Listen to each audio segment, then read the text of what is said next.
So I started blogging and podcasting back in 2005, and at the time I had a day job that I wasn't nuts about, and so blogging and podcasting were this great creative outlet for me. It was so cool that I could write about things that mattered to me, and people from around the world also enjoyed the same things and would read what I wrote or listen to what I put together and then comment. That was just revolutionary. I had trouble finding like-minded souls in my own neighborhood, but I could go on the internet and find this whole community of people. I just kept blogging, and really my business took me by surprise. I just started getting what a friend of mine refers to as magical emails. I started hearing from companies who were interested in paying me real money to do what I was doing for free online. And I kept saying, sure, no problem, I'd be happy to. And I had taken a temp job working for a tech company, answering phones.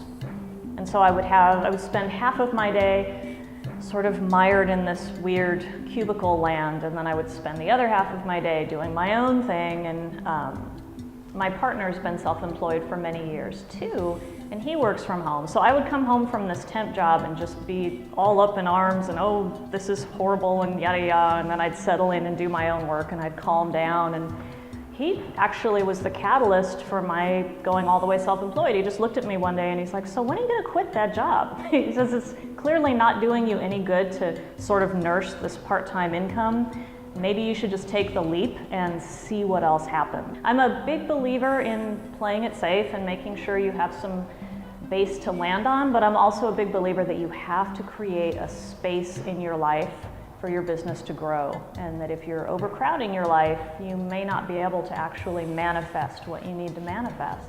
I feel very passionately about the power of making things.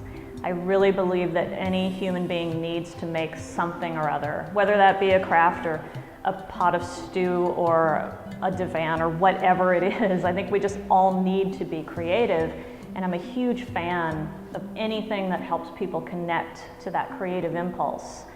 Nothing makes me sadder in the world than to be talking to somebody and hear them say, yeah, I'm just not creative, I'm just not crafty, I can't make stuff. Because we all can make stuff, any of us. The way that I stay connected to that making things, which is really important to me. If I let myself get over busy with business stuff and growth and development and marketing, and I'm not actually making something actively, I get pretty sketchy.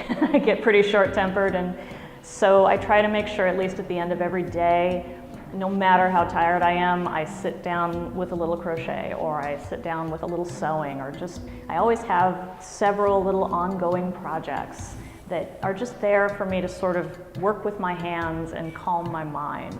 And I'm not really making anything in particular most of the time. I'm just using that action of crafting to kind of bring me back to that important connection. When you're making things, you're really connected to your essence. You're connected to that thing that makes you different from everybody else. And so it's important to engage in that regularly so that you don't get caught up in all the businessy stuff, which really can start to take over your psyche when you're self-employed if you let it.